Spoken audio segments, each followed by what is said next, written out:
ঢাকা-10 আসনে স্বতন্ত্র প্রার্থী হিসেবে নির্বাচনে অংশ নেওয়ার ঘোষণা দিয়েছেন আসিফ মাহমুদ সজীব ভুঁইয়া।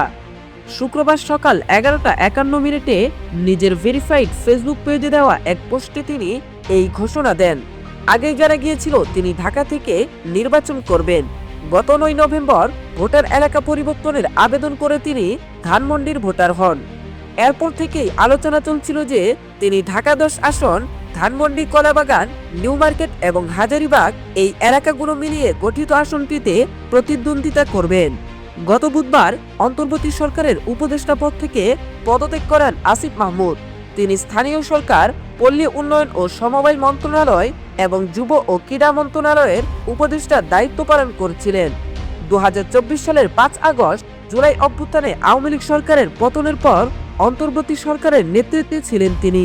ছাত্র প্রতিনিধি হিসেবে কাজ করেন মোহাম্মদ নাহিদ ইসলাম ও আসিফ মাহমুদ। পরে নাহিদ পদত্যাগ করে এনসিপির দায়িত্ব নেন।